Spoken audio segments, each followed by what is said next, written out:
Hello everyone, I welcome you to Exam Originals और मेरा नाम प्रखर श्रीवास्तव है। मैं आप सबका एग्जाम ओरिजिनल में स्वागत करता हूं और आज का जो हमारा लेक्चर है वो यूनिट 7 विज्ञान और पर्यावरण साइंस एंड टेक्नोलॉजी से स्टार्ट होने जा रहा है।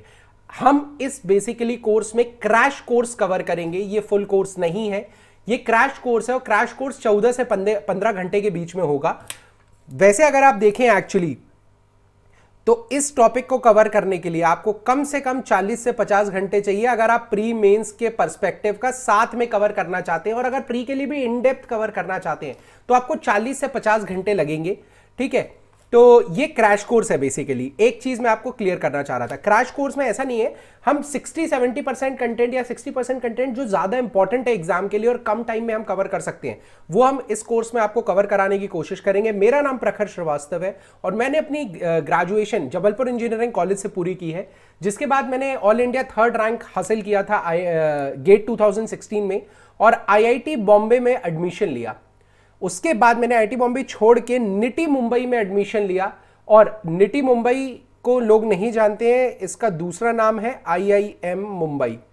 तो मैंने IIT और IIM दोनों में पढ़ा है, लेकिन ठीक है IIM मुंबई अभी बनाई है। लेकिन आपको जो चीज ध्यान में रखनी है वो ये रखनी है कि क्वालिटी क्या है। हम इस पर्टिकुलर चैनल पे या इस पर्टिकुलर कोर्स में 2-3 चीजें ध्यान रखेंगे। पहला, बहुत ज्यादा फालतू कंटेंट नहीं पढ़ाना है, क्योंकि अगर आप फालतू कंटेंट में आपको पढ़ाऊंगा आप उसे रिवाइज नहीं कर पाओगे, आपका मन नहीं होगा रिवाइज करने का। तो 60-70-80% ऑफ द कोचिंग का मटेरियल यहां पे अलग हो जाता है, ये आपको यूज नहीं करना है, क्योंकि आप पूरा पढ़ नहीं पाओगे, कॉन्फिडेंस रहेगा नहीं। अल्टीमेटली आप एंड अप क्या करोगे, आपको लगेगा आपने सिलेबस कवर नहीं किया और कॉन्फिडेंस नहीं रहेगा, एग्जाम नहीं निकलेगा। हमारा ऑब्जेक्टिव है कम पढ़ाओ, बम पढ़ाओ और बार बार पढ़ाओ। ठीक है, तो हम जो भी यहां पे कराएंगे वो क्वालिटी वाइज होगा, कंटेंट कम होगा। ऐसा नहीं है कि मैं छोड़ रहा हूं, कंटेंट जो जरूरी है एग्जाम के लिए बस वो होगा। ठीक है, चलिए, तो ये लेक्चर 1 है इंट्रोडक्शन। तो इंट्रोडक्शन में मैं सबसे पहले आपको सिलेबस दिखा देता हूं कि सिलेबस क्या है। ये आपके सामने साइंस एंड टेक्नोलॉजी का सिलेबस रखा हुआ है। ठीक है, साइंस एंड टेक्नोलॉजी या विज्ञान एंड पर्यावरण का सिलेबस रखा हुआ है। अब मैं अगर थोड़ा सा डिटेल में डिस्कस करूं तो जो पहला टॉपिक है, ठीक है, विज्ञान के मौलिक सिद्धांत या बेसिक प्रिंसिपल ऑफ साइंस। अब बेसिक प्रिंसिपल की आप बात करोगे, मैंने 8 साल साइंस पढ़ी है, 8 साल। ठीक है, 8 साल को क्या मैं एक टॉपिक में 1 घंटे का जो एक टॉपिक होता है, हर टॉपिक हमें 1 से सवा घंटे कवर करना है क्रैश कोर्स में, क्या 1 घंटे के टॉपिक को मैं 8 साल की चीज को 1 घंटे में बता सकता हूं? पॉसिबल ही नहीं है। तो बेसिक प्रिंसिपल ऑफ साइंस मैं क्या कोई भी क्रैश कोर्स में कवर नहीं कराएगा। हां, हमारा एक फुल कोर्स चल रहा है एग्जाम ओरिजिनल्स ऐप पे। एग्जाम ओरिजिनल्स की ऐप पे हमारा फुल कोर्स चल रहा है और आज की डेट में बहुत कम रेट्स पे ये मिल रहा है, 50% ऑफ पे मिल रहा है, जो कि पूरा 40 से 50 घंटे का है। अगर आप चाहें तो आप वो कवर कर सकते हैं। क्वालिटी इस लेक्चर में आपको पता चल जाएगी कि क्या क्वालिटी दे रहे हैं हम उस कोर्स में। ठीक है, उसमें एमसीक्यू वो हम देखेंगे। ठीक है, तो पहला टॉपिक मैं कवर नहीं करूंगा। आज हम जो चालू करेंगे वो इस टॉपिक से चालू करेंगे, important scientific research institutions, satellite and space technology. ठीक है, आज हम इस टॉपिक से चालू करेंगे। सेकेंड टॉपिक से भारत के प्रमुख वैज्ञानिक संस्थान एवं प्रौद्योगिकी।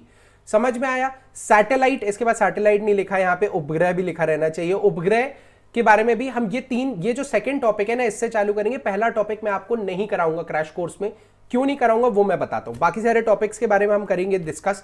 बेसिकली एक सवा घंटे के सारे टॉपिक्स हैं। ठीक है, कोई बड़ी चीज नहीं है। हाँ, क्या कवर अप कराने वाला हूं? पहली चीज तो मैं NCERTs, इसमें क्या क्या आपको कहां से मिलेगा कि मैं कहां से पढ़ा रहा हूं। अब देखो, अगर आप साइंटिफिक इंस्टीट्यूशन देखो तो आपके पास लाखों पन्नों की नोट्स हो जाएंगे अगर सिर्फ आप सैटेलाइट की बात करो। लिमिटेड, ये सबसे जरूरी चीज है कि जो एग्जाम में आने वाला है वो कैसे पता चलेगा कि यार ये इंपॉर्टेंट है, ये इंपॉर्टेंट नहीं है, ये इंपॉर्टेंट नहीं है, ये डिसाइड करना सबसे ज्यादा इंपॉर्टेंट होता है। ठीक है, तो क्या पढ़ना है वो हम आपको बताएंगे, पढ़ना आपको खुद है। थोड़ा मैं पढ़ाऊंगा, रिवीजन आपको खुद करना है। NCERTs, मिनिस्ट्री की वेबसाइट, ठीक है, न्यूज़पेपर, करंट अफेयर्स, मतलब ये 3 चीजें रहेंगी और इससे बाहर कुछ नहीं आता है किसी भी एग्जाम में। और जो आ रहा है ना वो आपको छोड़ के ही आना है, तुक्का मारना है मतलब, लेकिन आप उसको पढ़ नहीं सकते। आप हर चीज पढ़ने की कोशिश करोगे ना, खुद कंफ्यूज हो जाओगे। तो जो 80-90% सिलेबस है ना, उसी को पढ़ो, बार बार पढ़ो, कम पढ़ो, बार बार पढ़ो। ठीक है, और 10% छोड़ के जाओ, क्योंकि आप हर चीज कवर नहीं कर सकते हो। आपने जहां हर चीज कवर करने की कोशिश की, कुछ ऐसे क्वेश्चन होते हैं जो एकदम रैंडम होते हैं, उसको आपने कवर करने की कोशिश करी और आपका खेल खत्म। क्योंकि ऐसे इतनी सारी चीजें, आप सब चीजें कवर नहीं कर सकते हो। तो आपको डिसाइड करना पड़ेगा, थोड़ा सा मजबूत बनना पड़ेगा, हाँ मैं ये चीज छोड़ रहा हूं। और वहीं एक टॉपर और एक नॉर्मल कैंडिडेट में फर्क बनता है कि क्या छोड़ रहा हूं, ये टॉपर सही डिसाइड करता है। वो हम आपको मदद करेंगे कि क्या आपको नहीं पढ़ना है, इसके अलावा आपको कुछ नहीं पढ़ना है। इसके अलावा मतलब कि हमारा जो फुल कोर्स है इसके बाहर से आपको कुछ नहीं पढ़ना है। अभी तो क्रैश कोर्स करा रहा हूं, क्रैश कोर्स के बाहर तो बहुत सारी चीजें हैं, बट जो भी मैं करा रहा हूं ना, इन 3 प्रिंसिपल के अलावा आपको कहीं नहीं करना। स्टैंडर्ड बुक्स यानी एनसीईआरटीज, मिनिस्ट्री की वेबसाइट्स मतलब कि जो सरकार कर रही है या जो हुआ है, जैसे नासा इसरो है तो इसरो की वेबसाइट पे जाके आप देखो क्या है क्या नहीं है, ठीक है। और तीसरी चीज है करंट अफेयर्स की पिछले 1 साल में क्या डेवलपमेंट हुआ है इन फील्ड में, क्या ह्यूमन बॉडी में कुछ नई चीज, जैसे क्रिस्पर 9 Cas9 करके एक टूल आया था जो कैंसर आंसर से बचा सकता था, तो ऐसे करके कोई नई इनिशिएटिव है वो आपको पढ़ना है। आपको समझ में आया, 3 पिलर्स पे पढ़ाई करनी है बस। 1 साल का current affairs, NCERT, ministry website, बस। हम और डिटेल करेंगे। अब मैं आपको बताता हूं कि क्यों नहीं कर रहा हूं मैं आपको पहला टॉपिक। ये पहला टॉपिक है। पहले टॉपिक में बेसिक प्रिंसिपल ऑफ साइंस में आप क्या करोगे, इतना सारा है 8 साल का। तो सबसे पहले हमने नैरो डाउन किया कि देखो एग्जाम के लिए आपको क्या क्या करना है। आप सबसे पहले मेंस का सिलेबस देख लो। मेंस के सिलेबस में बेसिक प्रिंसिपल ऑफ साइंस के अंदर ये 3 हेडिंग्स दी हुई हैं, force, pressure, work energy, motion and its laws, heat, electricity, magnetism, light, ये फिजिक्स से है, ये केमिस्ट्री से है और ये बायोलॉजी से है। ये 3 चीजें हैं, हिंदी में भी लिखा हुआ है आप पढ़ सकते हैं, लेकिन ये 3 चीजें हैं और इस पे कम से कम 20 घंटे के लेक्चर बनेंगे अगर मैं क्रैश कोर्स करवाना चाहूं तो भी। ये हमने हमारा जो यूनिट 7 का एग्जाम ओरिजिनल ऐप पे जो फुल कोर्स है उसमें इंक्लूड करके रखा हुआ है, ठीक है। 20 घंटे, इससे बाहर कुछ नहीं पढ़ना है आपको। जो हमने पढ़ा रहे हैं ना एग्जाम ओरिजिनल ऐप पे, पेड कोर्स जो है, उससे इससे बाहर नहीं पढ़ना है, लेकिन मैं हर चीज यहां नहीं करा सकता हूं, आप भी समझ रहे हैं, ठीक है। तो पहला टॉपिक मैंने छोड़ दिया, दूसरे टॉपिक से चालू करना है, सैटेलाइट, स्पेस टेक्नोलॉजी, इन सब से, ठीक है। ये हमारा यूनिट 7 है। अभी इसकी प्राइसिंग 1250 है, 2500 इसका एक्चुअल प्राइस था, अभी 50% ऑफ में मिल रहा है, ठीक है। आप एग्जाम ओरिजिनल ऐप डाउनलोड करके इसको परचेज कर सकते हैं, क्रेडिट कार्ड, डेबिट कार्ड, किसी भी चीज से। मैं बता रहा हूं इसमें एमसीक्यूज 200 से 300 एमसीक्यूज, आपको नोट्स प्लस 40 घंटे की वीडियो, 40 से 50 घंटे की वीडियो लेक्चर मिलेंगे मात्र 1250 रुपए में। आपका साइंस इंटेक आपको कहीं और से नहीं करना है, ठीक है। क्वालिटी इस लेक्चर में आप देख लो, उसके बाद ये परचेज कर सकते हो। सिमिलरली हमारा फुल कोर्स भी है जो कि 45,000 का है, अभी ये 25,000 में मिल रहा है, बट ये एमपीपीएससी 2022 के लिए। इसमें 400+ आवर्स के वीडियो लेक्चर है, स्टडी मटेरियल है और टेस्ट सीरीज इंक्लूडेड है। 3000 से ज्यादा क्वेश्चन कराए जाएंगे। इसके अलावा भी आपको कहीं बाहर जाने की जरूरत नहीं है, ठीक है। मैं खुद जॉब छोड़ के आया हूं, मैं बहुत डेडिकेशन से पढ़ा रहा हूं और आपको भी पता है, आप मेरे यूनिट 10 के फ्री लेक्चर्स जो डले हुए हैं इसी चैनल पे, आप वो भी देख सकते हैं। क्वालिटी कहीं कॉम्प्रोमाइज नहीं होगी, ठीक है। तो अब सबसे पहले जो टॉपिक है important scientific institutions, satellite and space technology. तो सबसे पहले मैं आपको इंपॉर्टेंट साइंटिफिक इंस्टीट्यूशंस बता देता हूं। अब यार इंस्टीट्यूशंस आप कैसे पता लगाओगे कि कौन सा इंस्टीट्यूट पढ़ना है कौन सा नहीं पढ़ना है। तो देखो मैं बता रहा हूं, साइंस का जो सिलेबस प्रीलिम्स का है ना वो बहुत बहुत फालतू है, ठीक है। उसमें ऐसी चीजें दी हुई हैं कि पूरा उसमें अगर इंपॉर्टेंट साइंटिफिक इंस्टीट्यूशन है तो कौन से इंस्टीट्यूट लोगे आप, इसमें कितने सारे इंस्टीट्यूट है। तो उसके लिए हमने मेंस का सिलेबस देखा। मेंस में अलग से स्पेसिफाई किए हैं ये 15 इंस्टीट्यूट के जिनके बारे में आपको पढ़ना है, और वही 15 इंस्टीट्यूट आपको प्रीलिम्स के लिए पढ़ने हैं। समझ में आया कि इतना बड़ा सिलेबस था इंपॉर्टेंट इंस्टीट्यूशंस का, उसको कैसे मैंने नैरो डाउन किया। वो 15 इंस्टीट्यूशंस आपके सामने हैं, ठीक है। ISRO, Indian Space Research Organisation, भारतीय अंतरिक्ष अनुसंधान संगठन, ये बहुत इंपॉर्टेंट है, बहुत ज्यादा इंपॉर्टेंट है। सेकंड इंपॉर्टेंट हो जाता है डीआरडीओ, ठीक है, डीआरडीओ। उसके बाद तीसरा है Raja Ramanna centre for advance technology, ठीक है, आरआरसीएटी, ये इंपॉर्टेंट है। इसके बारे में अब देखो कुछ कुछ चीजें कि कब एस्टैब्लिश हुआ, किसने एस्टैब्लिश किया, क्या काम करता है, ठीक है, कौन चेयरमैन है, ठीक है, न्यूज में रहा है कि नहीं रहा है। Simple simple.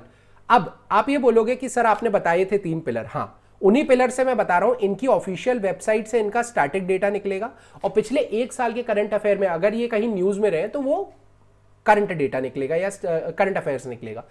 इसके अलावा मैंने देखा इतने सारे इंस्टीट्यूशन सब फालतू पढ़ा रहे हैं भाई, ये आप देखो कि एग्जाम में क्या वो चीज आ सकती है।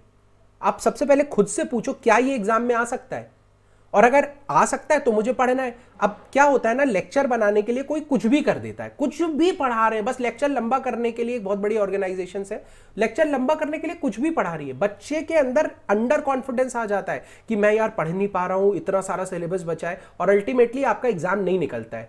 इन चीजों से आपको दूर रहना, ये मेरी बहुत ही जनरल एडवाइस है। मैं ये नहीं बोल रहा मुझसे पढ़ो, जिससे पढ़ना है उससे पढ़ो, लेकिन कम पढ़ो, जो जरूरी है वही पढ़ो, और जो आपको एग्जाम निकालने में हेल्प करे ना वो पढ़ो, ठीक है, उनसे पढ़ो बस। बहुत सिंपल सी चीज है। मैं यहाँ पे वही चीजें पढ़ाऊंगा और उन्हीं सोर्सेज से पढ़ाऊंगा जो जरूरी है।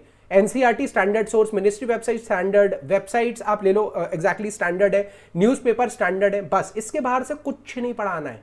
और ना आता है, आएगा तो छोड़ दो, तुक्का मार दो, ठीक है। आप हर चीज कवर नहीं कर सकते, इनसे पढ़ो, बार बार पढ़ो, तभी आपका एग्जाम निकलता है, ठीक है। उसके बाद भाभा एटॉमिक रिसर्च सेंटर के बारे में हम पढ़ेंगे, Satish Dhawan space research centre के बारे में हम पढ़ेंगे, ठीक है। हो गया क्या? विक्रम साराभाई स्पेस सेंटर के बारे में हमें पढ़ना है। Tata institute of fundamental research, अपने एक रॉकेट बॉयज करके पिक्चर आई है, रॉकेट बॉयज करके एक पिक्चर आई है, वो होमी जहांगीर भाभा और विक्रम साराभाई पे आधारित है। और यही लोग थे जो Tata institute of fundamental research है, ये होमी जहांगीर भाभा ने एस्टैब्लिश किया था, ठीक है। फिर आप ये समझो कि एक साइक्लोट्रॉन है जो कोलकाता में है, वो किसने एस्टैब्लिश किया था? जो हमारा इंडियन स्पेस रिसर्च ऑर्गेनाइजेशन है, उसका जो बैकग्राउंड है वो हम सब पढ़ेंगे। वो बैकग्राउंड विक्रम साराभाई ने दिया था। हम सब चीजें डिटेल में और कहानी की तरह पढ़ेंगे। आपको कुछ भी याद रखने की जरूरत नहीं, बस एंजॉय करो बैठ के। स्लाइड्स आपको मिल जाएंगी टेलीग्राम चैनल पे, ठीक है। बट फुल कोर्स के लिए आपको एग्जाम ओरिजिनल की ऐप पे आना पड़ेगा, ठीक है। अब ये इंस्टीट्यूट स्पेस एप्लीकेशन सेंटर, अंतरिक्ष उपयोग केंद्र, ठीक है, ये सारे सेंटर्स 11 हो गए, 4 और होंगे, ठीक है। अच्छा, वहां पे नंबरिंग गलत कर दी थी। Indian deep space network IDSN, Indian space science data centre ISSD, जो अंतरिक्ष से रिलेटेड कोई भी डेटा को स्टोर करता है। Indian institute of space science and technology, भारतीय अंतरिक्ष विज्ञान एवं प्रौद्योगिकी संस्थान IIST, बहुत इंपॉर्टेंट है ये, बहुत इंपॉर्टेंट है ये। IISc बैंगलोर अलग है, ठीक है। नेशनल रिमोट सेंसिंग सेंटर, ठीक है, और Indian institute of remote sensing, ये 15 इंस्टीट्यूट है जिनके बारे में हमें चेयरमैन कौन था, फर्स्ट चेयरमैन कौन थे, कब एस्टैब्लिश हुआ, किस जगह पर है, ये सारी चीजें पता होनी चाहिए। और करंट अफेयर्स जो अवेलेबल है वो पता होना चाहिए। इनका जो डेटा है वो इनकी मैं मिनिस्ट्री वेबसाइट से निकाल के आपको पढ़ाऊंगा, ठीक है। हम सबसे पहले इंस्टीट्यूट्स नहीं पढ़ेंगे, हम चालू करेंगे सैटेलाइट से। हम चालू करेंगे सैटेलाइट से, क्यों? क्योंकि इंस्टीट्यूट बाद में बने, पहले सैटेलाइट्स बनना चालू हुई, पहले सैटेलाइट का कॉन्सेप्ट आना चालू हुआ। धीरे धीरे इंस्टीट्यूट के बारे में पढ़ेंगे, बट जो सेकंड पार्ट है ना, सैटेलाइट एंड स्पेस टेक्नोलॉजी, वो हम पहले कवर अप करेंगे, ठीक है। तो मैं आपको बता देता हूं कि सैटेलाइट में हम क्या कवर करने वाले हैं। सबसे पहला इंडियन स्पेस प्रोग्राम, भारतीय अंतरिक्षिकी कार्यक्रम, कब चालू हुआ, किसने चालू किया, क्या क्या चीजें थी। टाइप्स ऑफ ऑर्बिट, कौन कौन सी ऑर्बिट होती हैं, ठीक है, जियो स्टेशनरी, जियो सिंक्रोनस, बहुत type, lower medium earth orbit, polar orbit, ये सारी चीजें हम डिस्कस करेंगे। ये 2 चीजें हम इस लेक्चर में ही डिस्कस कर लेंगे। और देखो, मेरी स्पीड थोड़ी सी तेज रहेगी क्योंकि कंटेंट बहुत ज्यादा है, ठीक है, और मैं क्रैश कोर्स में छोड़ना नहीं चाहता हूं चीजें, तो मैं थोड़ा स्पीड तेज रखूंगा, ठीक है, ये याद रखिएगा। ये आज करेंगे, ये सेकेंड लेक्चर में हम करेंगे ये दोनों चीजें, ठीक है, और ये थर्ड लेक्चर में हम करेंगे, ठीक है, ये दोनों, ठीक है। तो 3 लेक्चर में सैटेलाइट डिवाइड होगा, 3 लेक्चर में सैटेलाइट डिवाइड होगा। अब आप देखो, अगर मैं सैटेलाइट अकेले को 3 घंटे दे दूंगा और फिर इंस्टीट्यूट को कम से कम मुझे 3 घंटे देने पड़ेंगे, तो एक टॉपिक मेरा 6 घंटे में हो रहा है। इसी तरीके से जो 9-10 टॉपिक है ना, वो 50 घंटे लेंगे। इसीलिए फुल कोर्स में मैं इतना टाइम लूंगा, इस कोर्स में मैं इतना टाइम नहीं लूंगा। इस कोर्स में सैटेलाइट टोटल मुझे 1 घंटे में कवर अप कराना है, यही क्रैश होता है, यही क्रैश होता है। तो मैं जल्दी जल्दी कराऊंगा इसलिए, और चीजें उतनी बताऊंगा जो क्रैश कोर्स के लिए इंपॉर्टेंट है, ठीक है। आपको लग रहा है कि कुछ छूट रहा है तो आप देख सकते हो वो वाला कोर्स, ठीक है। चलो आगे बढ़ते हैं। ये हाँ, इसके बाद ये चीजें हम करेंगे। तो अब चालू करते हैं कि इंडियन स्पेस प्रोग्राम, इन सब की सैटेलाइट स्पेस टेक्नोलॉजी की शुरुआत कहां से हुई। तो देखो क्या होता था, ध्यान से समझना। 1950s में क्या हुआ, होमी जहांगीर भाभा ने एटॉमिक एनर्जी पे काम करना चालू कर दिया था। एटॉमिक एनर्जी यानी परमाणु बम पे काम करना चालू कर दिया था। बहुत लोगों ने इसको नेगेटिवली लिया, परमाणु बम, दुनिया खत्म हो जाएगी, हम भी विनाश की तरफ बढ़ रहे हैं। बट होमी जहांगीर भाभा ने एक बहुत अच्छी बात कही थी, जो कहते हैं ना, इंग्लिश का एक कहावत है, eye for an eye makes the whole world blind.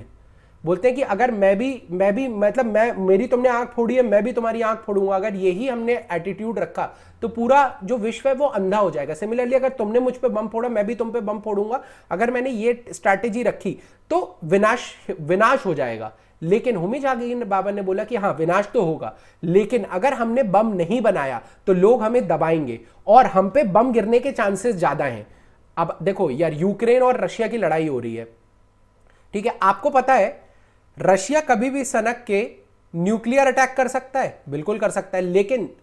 लेकिन जो रशिया था शुरू में, उसको क्या डर था कि यूक्रेन के पास भी न्यूक्लियर बॉम्ब है। 8 कंट्रीज हैं पूरे वर्ल्ड में जिनके पास न्यूक्लियर बॉम्ब है, इंडिया, पाकिस्तान, यूक्रेन, इजराइल, बहुत सारी, मतलब रशिया, ठीक है, यूएस, नॉर्थ कोरिया। तो ये आपको पता होना चाहिए किन किन कंट्रीज के बारे में, उसके लिए अलग वीडियो है। बट आपको पता होना चाहिए अगर अब आज की डेट में यूक्रेन पे बम ना गिराने का रीजन क्या था रशिया का, कि यूक्रेन के पास भी बम है।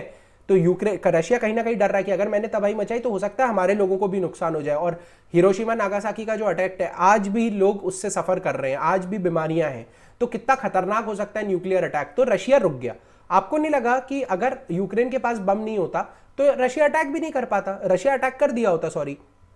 तो ये स्ट्रैटेजी होती है। तो होमी जहांगीर बाबा ने बोला, और इसी के चलते हमारा 1974 में पहला परीक्षण हुआ था, ठीक है।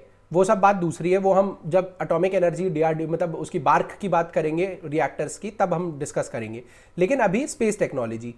इसी के साथ साथ जो विक्रम साराभाई थे ना, उन्होंने बोला, उनको रॉकेट बनाने का शौक था शुरू से, ठीक है, रॉकेट बनाने का शौक था। और उन्होंने जो यूनिवर्सिटीज है ना, फॉरेन यूनिवर्सिटीज में भी रॉकेट के ट्रायल्स किए थे। अब वो इंडिया के लिए एक स्पेस प्रोग्राम चाहते थे जिसमें हम स्पेस टेक्नोलॉजी को एक्सप्लोर करें।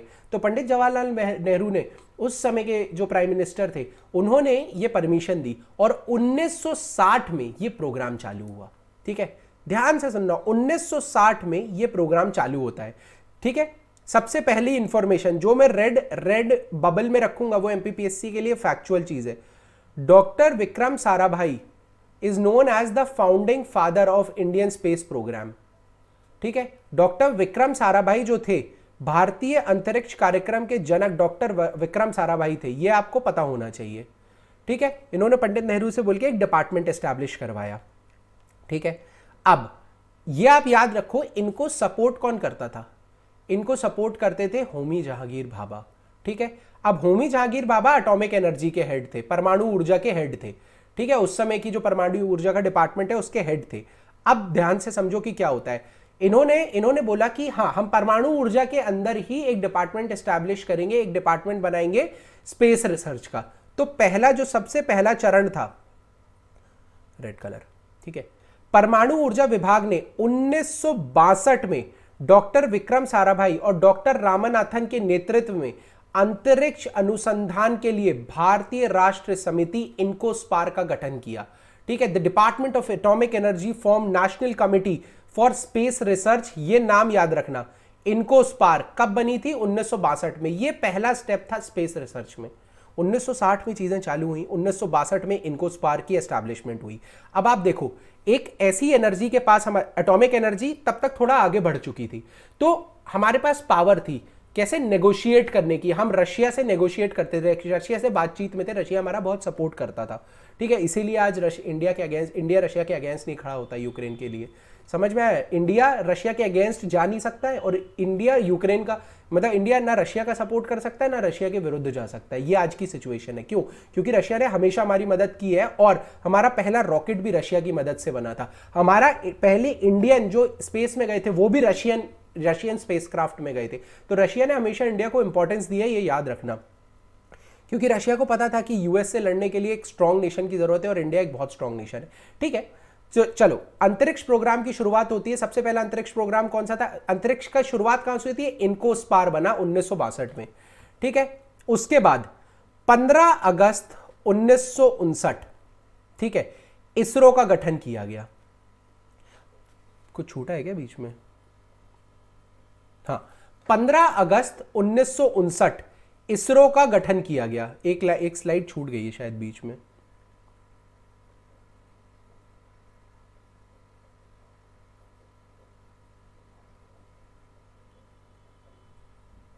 नहीं, ठीक है, ठीक है, अभी हम, हाँ ठीक है, 1959 15 अगस्त को इसरो का गठन किया गया। इसरो 6th लार्जेस्ट है, ये चीज याद रखना, 6th लार्जेस्ट स्पेस एजेंसी है। NASA, Cosmos, Roscosmos Russia की है, जाक्सा जापान का, JAXA, ठीक है। तो इस तरीके से 6, उसके बाद आप ये कह सकते हैं यूरोपियन स्पेस एजेंसी ESA। तो ये सारी के बाद 6th largest, just a second, एक कॉल आ रहा है,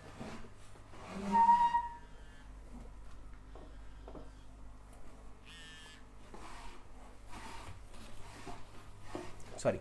तो 6th लार्जेस्ट स्पेस एजेंसी कौन सी है? हमारी इसरो है, इंडियन स्पेस रिसर्च ऑर्गेनाइजेशन। और 1972 में, ये सब याद रखना है आपको, 1972 में पहली बार फॉर्मली कोई डिपार्टमेंट बनाया गया सरकार के अंदर। वो तो कमिटी थी, इनको उस बार तो सिर्फ एक कमिटी थी। पहला जो ऑफिशियल जो स्टेप था ना, वो 1972 में आया है, जब हमने डिपार्टमेंट ऑफ स्पेस की स्थापना करी, ठीक है। और इसरो 1 जून 1972 को इसरो भी इसके अंदर मर्ज हो गया था। इसके पहले इसरो के अंदर काम होता था। इसरो, यार देखो, इसरो एक इंस्टीट्यूट टाइप का है, ठीक है, वहां पे काम हो रहा है, लेकिन सरकार की सरकार सपोर्ट कर रही है, लेकिन मान्यता नहीं है। सरकारी मिनिस्ट्री कब बनी? अब बोलते हैं ना कि मिनिस्ट्री कब बनी, ठीक है, तो वो मिनिस्ट्री में डिपार्टमेंट कब इंक्लूड हुआ? तो डिपार्टमेंट ऑफ स्पेस 1972 में इंक्लूड हुआ। ये आपके लिए इंपॉर्टेंट हो जाता है। हिंदी वाले भी याद रखना, 1972 में अंतरिक्ष विभाग, डिपार्टमेंट ऑफ स्पेस की स्थापना की गई थी। ये बहुत ज्यादा जरूरी है। अब जब स्पेस की स्थापना हुई है तो रॉकेट बनना भी चालू होंगे, वो सब हम देखेंगे, ठीक है। जब इंडियन स्पेस प्रोग्राम आया था ना, तो उसके 3 कंपोनेंट थे। पहला, सैटेलाइट जो है हमें कम्युनिकेशन और रिमोट सेंसिंग के लिए चाहिए, बिल्कुल सही बात है। स्पेस ट्रांसपोर्टेशन प्रोग्राम, मतलब अगर मुझे सैटेलाइट्स, अब सैटेलाइट तो आप बना लोगे, लेकिन सैटेलाइट ऊपर लेके कैसे जाओगे? तो आपको व्हीकल चाहिए, तो आपने व्हीकल लॉन्च के ऊपर ध्यान देना है। और तीसरा, एप्लीकेशन प्रोग्राम, ये 1 2 3 ही है, ठीक है। आवेदन नहीं है, ये वो है, क्या बोलते हैं, आपका एप्लीकेशन प्रोग्राम है, ठीक है, एप्लीकेशन प्रोग्राम। ये 3 चीजों पे हमें काम करना था। सबसे पहले सैटेलाइट, मतलब उपग्रह के बारे में, कि कैसे उपग्रह बनेंगे, कौन कौन से उपग्रह होते हैं, इस पे ध्यान देना है, ठीक है। उसके बाद अंतरिक्ष परिवहन प्रणाली, मतलब कैसे ये ऊपर जाएगा, कैसे सिस्टम, कैसे मैं सैटेलाइट को ऊपर लेके जाऊंगा। ये बेसिक जो स्पेस प्रोग्राम बना था, उसका बेस था, ठीक है। यहां तक समझ लिया। 1960 में चालू हुआ, फिर इनकोस्पार बनी, 1959 में इसरो बना, और 1972 में डिपार्टमेंट ऑफ स्पेस बना। अब रॉकेट लॉन्च कब चालू हुआ? तो रॉकेट लॉन्च में बताता हूं। जो सबसे पहला लॉन्च था ना, ध्यान रखना, वो Thumba equatorial rocket launch station, TERLS, TERLS, इससे हुआ था। ये तिरुवनंतपुरम में है, ठीक है। ये आपको याद रखना है। क्यों है ये? देखो, ध्यान से समझना, मैं आपको समझा रहा हूं, ये चीज बहुत जरूरी है। ये हमारा प्यारा अर्थ है। अर्थ इस तरीके से गोल घूमता है। अगर आप इस पॉइंट पे होगे तो सेंट्रीफ्यूगल फोर्स बाहर लगेगा। ये मैंने, जो बच्चे मेरे फुल कोर्स में हैं वो जानते हैं सेंट्रीफ्यूगल फोर्स क्या होता है, फोर्स के अंदर हमने पढ़ा है। आप ये समझो कि जब अर्थ पे रहते हैं ना, तो एक फोर्स लगता है हमारे ऊपर, जो, ठीक है, और ग्रेविटी, और क्या होता है कि हर पॉइंट पे ग्रेविटी होती है। मैं यहां हूं तो ग्रेविटी है, ग्रेविटी मुझे नीचे खींच रही है। इक्वेटर पे ये ग्रेविटी सबसे कम होती है, और पोल्स पे ये ग्रेविटी सबसे ज्यादा होती है। इसलिए अगर मुझे किसी चीज को ऊपर भेजना है, तो आपको नहीं लगता कि नीचे का फोर्स कम होना चाहिए? ग्रेविटी अगर कम होगी, उस जगह से किसी रॉकेट को लॉन्च करना आसान होगा, ठीक है, कम फ्यूल लगेगा, कम एनर्जी लगेगी। तो क्यों ना मैं इक्वेटर के ऊपर ही एक ऐसा पॉइंट चूज करूं, इक्वेटर के सबसे पास एक ऐसा पॉइंट चूज करूं जहां पर जो हमारा बेसिकली इफेक्ट है ना, जो ग्रेविटी है, वो कम लगे, तो मुझे कम फ्यूल लगेगा, कम एनर्जी लगेगी, इजीली रॉकेट ऊपर जाएगा। इसीलिए Thumba equatorial rocket launch station को, थुम्बा एक विलेज है, थुम्बा गांव है तिरुवनंतपुरम में। वहां पे क्या होता है ना, इक्वेटर उसके पास होता है। जो हमारा ज्यामितीय भूमध्य रेखा है ना, वो थुम्बा के ऊपर से निकलती है, थुम्बा पे से गुजरती है।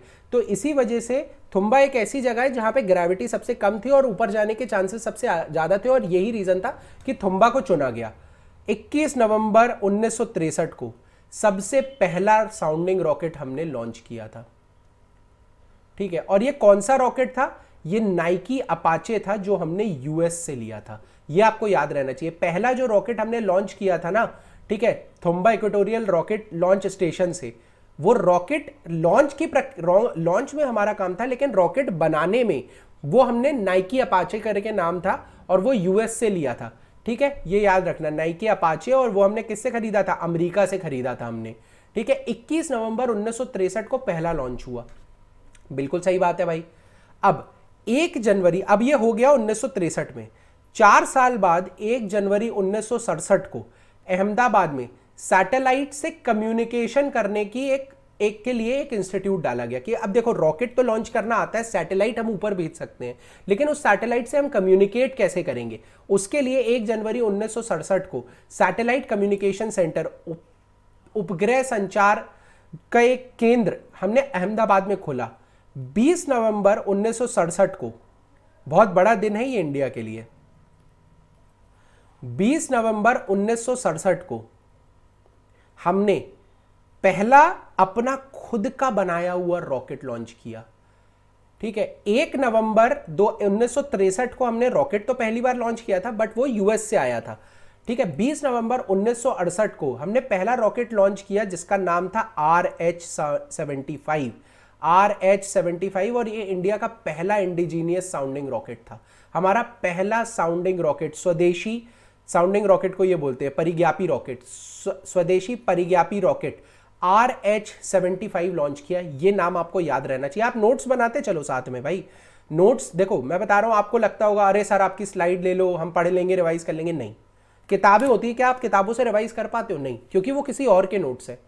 आपके जब नोट्स आप लिखते हो ना, एक मेमोरी बनती है, आप लिख रहे हो ना, वो कोऑर्डिनेशन बनता है मेमोरी का, और मतलब मेमोरी का और लिखने का। और आप अगर दोबारा खुद के नोट से पढ़ रहे हो ना, वो आपको आसानी से याद होगा। ये चीज याद रखना, क्योंकि वो आपने अपनी समझ से लिखे, एक फीलिंग के साथ लिखे हैं, और वो फीलिंग कैच करना सबसे आसान होता है। ठीक है, चलो, तो इसलिए मैं बोलता हूं हमेशा नोट्स अपने साथ साथ में ही बनाते चलो, क्योंकि वो रिवाइज करना उसे आसान होगा। इसके बाद 19 अप्रैल 1975, जल्दी जल्दी करो यार, ये सब फैक्ट है। 19 अप्रैल 1975 को हमने पहली इंडियन सैटेलाइट लॉन्च करी थी। पहली सैटेलाइट थी हमारी। फर्स्ट रॉकेट तो RH-75 था, बट पहली सैटेलाइट जो इंडिया ने बनाई थी वो आर्यभट्ट नाम की थी, और ये हमने किसकी? सोवियत यूनियन यानी रशिया, यूएसएसआर, उनकी हेल्प से लॉन्च करी थी। ठीक है, आर्यभट्ट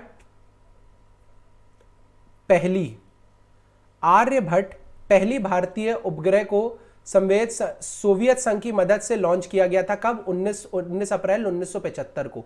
ये डेट्स याद रखनी है, स्टैंडर्ड डेट्स है। 19 अप्रैल 1975 को पहली इंडियन सैटेलाइट, पहला भारतीय उपग्रह आर्यभट्ट, ये स्पेस में भेजा गया था। किसकी वजह से? किसकी वजह से? सोवियत संघ की मदद से। ठीक है, याद रखना सोवियत संघ को। ठीक है, इसके बाद अब चीजें 1972 में डिपार्टमेंट बना। अब चीजें धीरे धीरे बढ़ेंगी, और आज की डेट में हम क्या हैं वो मैं आपको बताऊंगा। 104, 105, 106, 108 कितनी सैटेलाइट हमने लॉन्च कर दी है, वो सब हम इसरो की वेबसाइट से देंगे। लेकिन अभी आप कॉन्सेप्ट समझो। ठीक है, 1976 में क्या हुआ? अब देखो, हम आगे बढ़ रहे हैं, तो इसरो और नासा ने एक जॉइंट प्लान बनाया। उन्होंने क्या बोला कि मुझे टीवी लगाना है। हमने एज एन इंडियन बोला, नासा की हेल्प लेके बोला कि यार मुझे सैटेलाइट की मदद से मुझे एक टीवी लगाना है। ठीक है, जो दूरदर्शन आता है ना, उसके पहले की कहानी है ये। तो इस नासा ने बोला हाँ ठीक है भाई, बिल्कुल कर देंगे। क्यों? नासा को ये लग रहा था कि इसरो जो है, देखो रशिया इंडिया का बहुत अच्छा दोस्त है। ठीक है, लेकिन रशिया की जो स्पेस एजेंसी है आर कॉस्मोस, उसका और इसरो का, हमारी जो स्पेस एजेंसी है इसरो, इनका सही नहीं बैठता, क्योंकि आर कॉस्मोस खुद स्ट्रगल करता है स्पेस में। तो इसलिए इसरो स्पेस टेक्नोलॉजी के नाम पे नासा के पास जाता था। नासा किसका है? यूएस की स्पेस एजेंसी है। तो यूएस को लगा यार इंडियंस की हम मदद करेंगे स्पेस प्रोग्राम डेवलप करने में, तो कहीं ना कहीं ये हमारी तरफ भी आएंगे। इंडिया को हमेशा लोग अपनी तरफ खींचना चाहते थे, रशिया अपनी तरफ, यूएस अपनी तरफ, और रशिया यूएस तो अपोजिट रहते हैं। तो याद रखना, नासा ने इसरो की बहुत जगह मदद की है। क्यों? क्योंकि इसरो जो नासा था वो यूएस से था, और नासा जो आपकी बेसिकली एरोनॉटिकल स्पेस एजेंसी है, ये जो है ये बेसिकली चाहती थी कि इंडिया यूएस की तरफ झुके स्पेस प्रोग्राम को लेके। ठीक है, तो अब इन्होंने क्या कहा कि यार हम आपके साथ मिलके एक टीवी सैटेलाइट बनाएंगे, दूरदर्शन आने वाला है, एक टीवी सैटेलाइट बनाएंगे। और इसने 2 लाख लोगों को 2400 गांव में, इंडिया की 6 स्टेट्स में टीवी से नवाजा और टीवी चालू हुआ। टीवी किसकी हेल्प से बना था? इसरो ने बनाया था, नासा की हेल्प से। ये याद रखना है, 1 मार्कर क्वेश्चन है कि इसरो ने किस स्पेस एजेंसी की मदद से सैटेलाइट, टीवी सैटेलाइट या कम्युनिकेशन सैटेलाइट को लॉन्च किया था। ठीक है, पढ़ने वाले पढ़ लो, हिंदी इंग्लिश की बात नहीं है, कॉन्सेप्ट समझो। इसके बाद क्या आता है, थोड़ा सा और आगे बढ़ते हैं। 1977 में इसरो ने पोस्ट एंड टेलीग्राफ डिपार्टमेंट के साथ सैटेलाइट टेलीकम्युनिकेशन, पहले कम्युनिकेशन था, अब टेलीकम्युनिकेशन एक्सपेरिमेंट चालू हुआ। अच्छा, आपको पता है जिस कॉलेज से मैं पढ़ा हूं ना, जेईसी, जबलपुर इंजीनियरिंग कॉलेज, उसमें सबसे पहली बार इलेक्ट्रॉनिक्स एंड टेलीकम्युनिकेशन की ब्रांच खोली गई थी। पूरे इंडिया में सबसे पहला जो टेलीकम्युनिकेशन का कोर्स था इंजीनियरिंग में, वो जबलपुर इंजीनियरिंग कॉलेज से चालू हुआ था। ठीक है, चलिए कोई नहीं। तो 1977 में हमने कम्युनिकेशन डिपार्टमेंट तो ठीक था। Communication is basically one way, मतलब कम्युनिकेशन, ये समझो, ध्यान से समझना कम्युनिकेशन क्या होता है। कम्युनिकेशन और टेलीकम्युनिकेशन में ये सैटेलाइट है। ठीक है, मैं यहां पर अपनी, यहां मेरा दूरदर्शन का सेंटर है, ये जाएगा रिफ्लेक्ट होके हर घर में चला जाएगा, तो दूरदर्शन चलने लगेगा। ठीक है, लेकिन टेलीकम्युनिकेशन का बेसिक प्रिंसिपल क्या रहता है?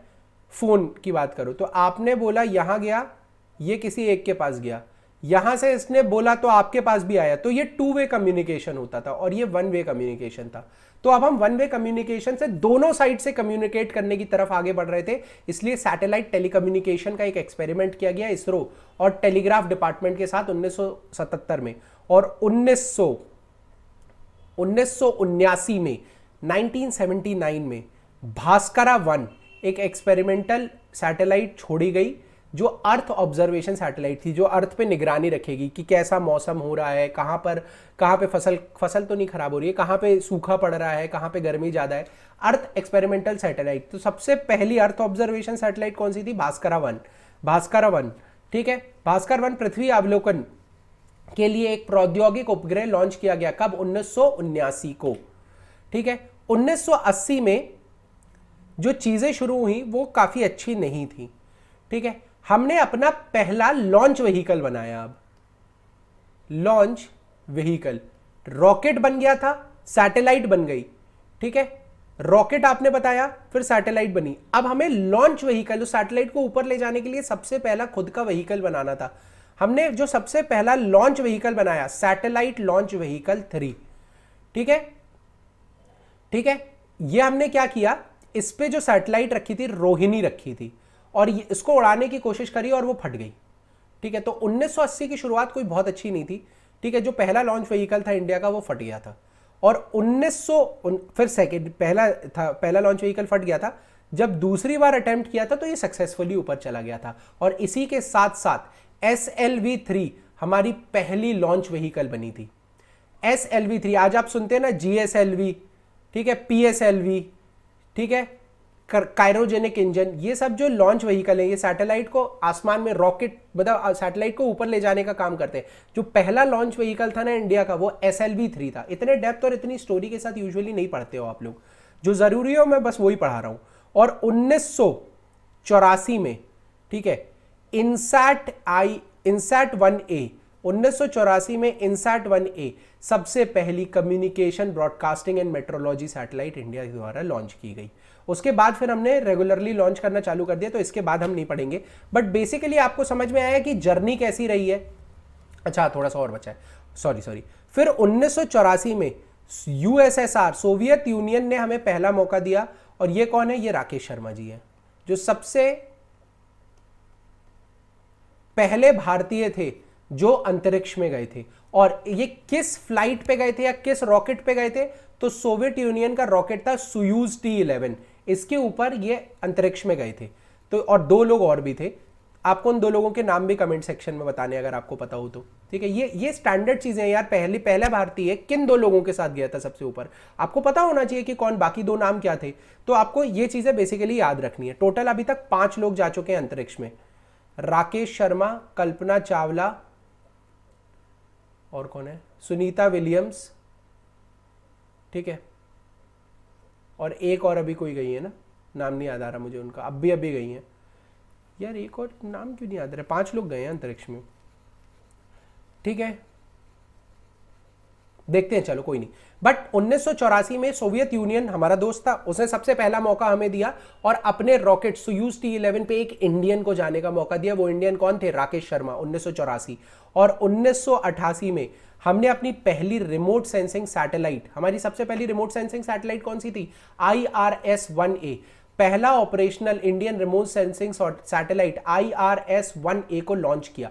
पहली रिमोट सेंसिंग सैटेलाइट थी। तो कुछ याद रखना है आपको, IRS-1A, ठीक है, INSAT 1A, Bhaskara 1A, Bhaskara 1A पहली earth observation satellite, INSAT 1A पहली communication broadcasting and metrology satellite, फिर IRS-1A पहली इंडियन रिमोट सेंसिंग सैटेलाइट, और आर्यभट्ट सबसे पहली सैटेलाइट। ठीक है, समझ में आया? अब हम थोड़ा सा सैटेलाइट के अंदर जाते हैं कि सैटेलाइट्स क्या होता है। स्पेस प्रोग्राम पूरा, स्पेस टेक्नोलॉजी हम डिस्कस करेंगे, बट स्पेस प्रोग्राम आपने पूरा देख लिया। ठीक है, बेसिकली हमें दो टाइप की सैटेलाइट्स के बारे में पढ़ना है, एक संचार उपग्रह, एक सुदूर संवेदन उपग्रह। ये होता है रिमोट सेंसिंग सैटेलाइट और कम्युनिकेशन सैटेलाइट। सर क्या होता है दोनों के बीच में डिफरेंस? रिमोट सेंसिंग और कम्युनिकेशन सैटेलाइट के बीच में डिफरेंस क्या होता है? देखो, अगर आप यूनिट 7 का फुल कोर्स लोगे ना, तो इसी कोर्स को इन्हीं लेक्चर्स को मैं कम से कम 3 से 4 घंटे में डिटेल में डिस्कस करके एग्जांपल्स देके बताऊंगा, लेकिन अभी टाइम नहीं है। ठीक है, तो इसलिए मैं आगे बढ़ रहा हूं। कम्युनिकेशन सैटेलाइट, अगले लेक्चर में मैं कंटेंट ही कम रखूंगा, आप डोंट वरी। कम्युनिकेशन सैटेलाइट क्या करती है? हमें जैसे टीवी चल रहा है, फोन पे बात कर रहे हैं, ठीक है, बहुत सारी चीजें होती हैं, तो वो कम्युनिकेशन, मतलब अब मान लो कि मुझे सिंपल सी बात है कि कोई कहीं पर, जैसे मान लो कि बाढ़ आई है, अब बाढ़ आई है तो उस जगह पे पूरी जगह पानी भरा हुआ है, टेलीफोन लाइंस सब कुछ उजड़ गई है, फिर भी आप सैटेलाइट, आपने वो देखी है, कोई भी आप आर्मी वाली पिक्चर ले लो, आप संदेश आते, बॉर्डर ले लो, ठीक है, लक्ष्य ले लो, और अभी वो आई थी शेरशाह ले लो, इनमें इन लोग एक सैटेलाइट फोन का यूज करते हैं। सैटेलाइट फोन का यूज क्या है? देखो, नॉर्मल जो हम कॉल करते थे, जो लैंडलाइन होता था, वो कैसे काम करता था? वो वायर पे काम करता था। सैटेलाइट फोन्स क्या करते हैं? आपकी आवाज को सैटेलाइट तक लेके जाते हो, सैटेलाइट उसको रीडायरेक्ट करती है जिस फोन पे आप कॉल लगा रहे हो। ठीक है, और ये बहुत धीरे की टेक्नोलॉजी बहुत स्लो थी उस समय तो, लेकिन आपको पता होना चाहिए कम्युनिकेशन सैटेलाइट आपका बेसिकली डिजास्टर मैनेजमेंट में काम आता है, टीवी चलाने के काम आता है, मेट्रोलॉजी मौसम विभाग के काम आता है, बहुत सारी चीजों में काम आता है। जियोसिंक्रोनस ऑर्बिट अभी आप मत देखो क्या लिखा हुआ है, ये जियोसिंक्रोनस कक्षा मत पढ़ो अभी, ये मैं बाद में बता दूंगा आपको। ठीक है, communication satellite. Similarly remote sensing satellite का क्या काम रहता है?